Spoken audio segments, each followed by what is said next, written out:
It is that time, Rachel, to get into the award ballots that we both submitted on Monday or Tuesday before 6 o'clock, right? They came in overnight on Tuesday, and you immediately have like 12 hours to fill them out and take care of it. I want to go through these in the order of most difficult. Okay. I guess we should start with MVP because that is the most polarizing. And that was, I think, for a lot of people, a pretty difficult vote to make. So your MVP choice this year was who?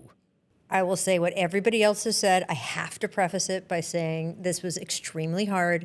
It came down to the tiniest hair of tiniest hairs. And I think what's going to end up happening is you are going to see Shai Gilgeous-Alexander winning this MVP and not by 1 or 2 votes. I think you will see him, all the straw polls that have been done leading up to this, Tim Bontemps does a good one at ESPN, have been 70-30 Shai. I think that might switch a little bit because of just the closing argument that Jokic made. But I think a lot of voters were hair-splittingly close between the two of them. But just the majority is what happened to me is when I went to the hair split of the hair split of the hair split of the hair split, I had to go with Jokic. Woo. See, that's a mental slip. Oh. I had to go with Shai because, and I would have gone with Jokic, by the way, because it had an incredible individual season. But I had to go with Shai because 18 wins. I mean, this team, what he led this team to, almost 70 wins, the way they play offense and defense. You talk about Jokic's on-off numbers. Shai's on-off numbers are even more impressive in a lot of areas. I can only justify it so much, though, because Jokic is the better player. I talked to James Harden for a little bit this morning before the Clippers left for Denver, and I said, who's the best player? And he said, well, no question, Jokic is the best player. But even he said, all the players, we want to see Shai win MVP because of the season he had and the winning. And I think that really factors in for them more than maybe some people on the outside who are just looking at stats, see it. But he goes, but of course Jokic is the best player. Yeah, I think you can. Look, I voted for Shai as well. So that's 2 votes for Shai Gilgeous-Alexander. I think you can make a strong argument Jokic is the best player. A lot of people do. I think you can also make a pretty good argument that Shai is the more complete player. You know, I mean, Jokic, he is the greatest offensive player that I've ever seen. Like, he's astonishing. Like, how he can control a game and the things he can do on that end of the floor are remarkable. He averaged a triple-double this season. Average triple-double. We know that Oscar Robertson and Russell Westbrook have done it. He's the first center to do it. And, like, he's won 3 MVPs. This is arguably the best season of the bunch. that says something about what Nikola Jokic is. But Shai's numbers are astonishing too. Like, he averaged 32.7 points per game this year. Even if you took away the free throws from everybody, he'd still be leading the league in scoring. 52% shooting, about 38% from 3, 6.5 assists, 5 rebounds. He led the NBA in win shares, the best since Steph in his MVP season in 15-16. And he has the lowest turnover percentage of any player with his usage rate or higher in the last 20 seasons. So offensively, he's not as good as Jokic, but he's not a slouch either. Like, he is a dynamic offensive player. And then you have to talk about the defense, right? Like, Lou Dort is the leader of Oklahoma City's defense. Caruso's a great defensive player. Jalen Williams, Cason Wallace, Isaiah Hartenstein, they're a good defensive team. But Shai is a defensive stud. Like, Shai has a chance. He probably won't get there because you usually don't get guys like him on the list. But he has a case to be made to be on the all-defensive team. 6'6", 6'11" wingspan, uses those tools incredibly. Led the NBA in defensive win shares, ranked top 5 in steals, finished in the top 25 in blocks. Of the regulars in the NBA, which they define as players who play at least 24 minutes per game, Shai is 5th in defensive rating. Like, he is as good defensively, maybe not as good, but close to as good defensively as he is offensively. And that, to me, has to be incorporated into all this. Like, I'm not going to Jokic bash and say he's a terrible defensive player, but he's nowhere near on Shai's level defensively. I mean, it's hard to even know how good a defensive player he could have been this year because he was so busy cleaning up every mess on the court for the Denver Nuggets. He's never, though, been... He's never been elite. He certainly, though, I think because he was a bad defender earlier in his career, he sort of carries that stigma with some people, and that's just not true anymore. He's not a bad defender at all. In fact, there's some advanced metrics that go in his favor. I just think you have to look at, how the team did and the fact that, as much as Jokic, I did think was the, little boy holding his finger in the hole in the dam and all of that stuff, like, that's not the season that an MVP helps deliver Yeah. to your franchise. I will say again, as I have said now for 15 years, we make a mistake in this league by only voting for MVP and leaving the rest on the floor. The NFL has different awards for who had the best season versus who is the best player. The NHL has different awards for who had the best scoring season versus who was the best player. We do not keep track of that. And this is not, I'm not saying this because I had to, hair split my vote here and I couldn't decide who to vote for until the end and all of that stuff. I'm saying it because sometimes the guy who deserves MVP, and in my mind, that was Shai this year, right? That's who I voted for, is not the best player on earth. And we are a league that makes me track who the 8th best rookie was this year, Chris. History will know who the 8th best rookie in 2024, 2025 is. Who is it? But there is no I don't know. There is no marker of does everyone right now consider the best player on earth? And you can sit there and say, hey, we knew it was MJ when it was MJ. And we knew it was LeBron when it was LeBron. History fades. You've got a whole generation of fans now who never saw Jordan play and are very quick to discount him, which is unbelievable to people our age or certainly older than us. There's definitely guys older than that you and I never saw play, and we're supposed to be, we're longtime stewards of this. We've both been around for multiple decades here.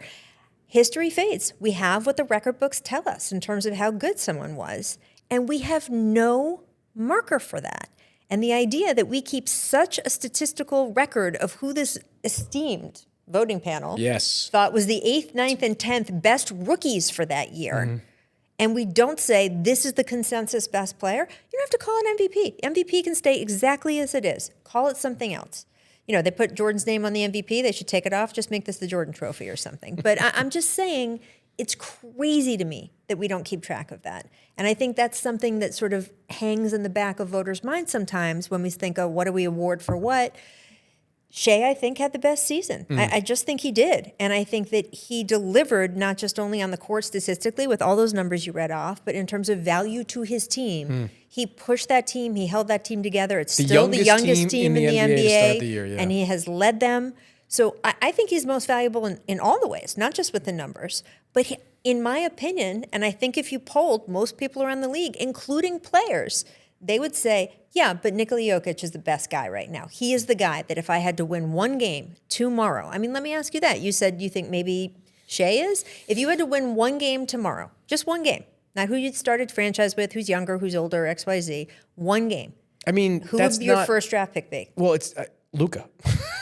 Honestly, he's not going to win MVP this year because eligibility issues, right? God forbid we make guys eligible to win who are good. I mean, honestly, if I had to win one game, I'd probably take him. Would you? Yeah.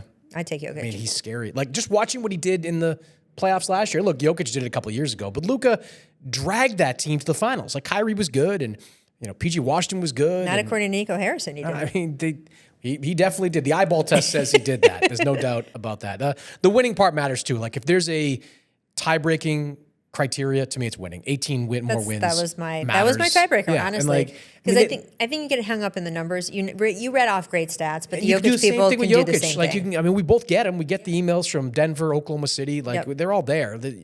18 more wins, having the Western Conference, which is the varsity conference, wrapped up since St. Patrick's Day. They had 50 wins before anybody else in the West had 40. It was just a remarkable season, a remarkable year for Shai and for Oklahoma City. To me, he's the MVP. Quickly, I went Giannis, Tatum. Is that you too? Were you there? Okay, I actually Giannis, Tatum. Trend. I'm curious what you did in the fifth, though. LeBron was my fifth choice.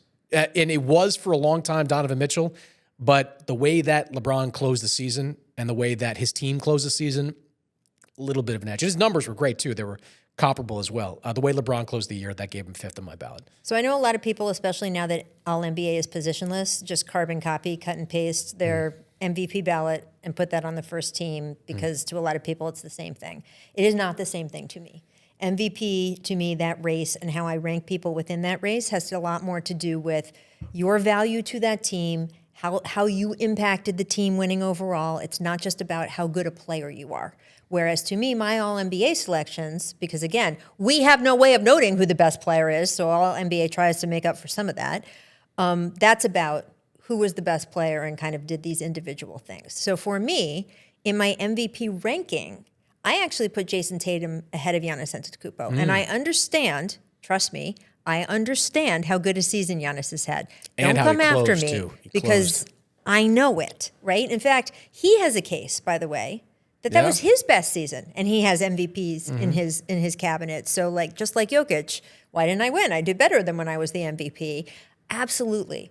But the Bucks were not as much as he dragged them to win games, he did not do for that team what I saw Jason Tatum, who is the most available superstar in the NBA, who is unquestionably the best player on that team this season, do for the Celtics. So because of the way I look at the MVP, I had Tatum ahead of Giannis, and then I put Donovan Mitchell as my fifth because of the way he approached the season to me, even though some of his numbers are down.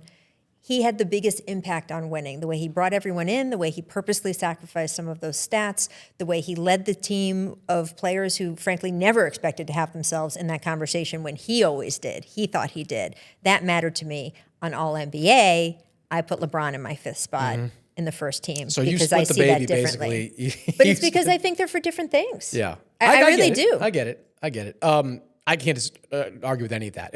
LeBron's defense in the post-Luka landscape and how he helped the Lakers close to the third seed, that gave him a slight edge for number 5. But isn't that, I mean, again, I voted for him first team Yeah. All-MVP. I don't want this to turn into splitting hairs on LeBron James because what he's doing is incredible. Yeah. But you do have to look a little bit about every single piece around him made that easier this year than it has literally ever been before for him. Definitely.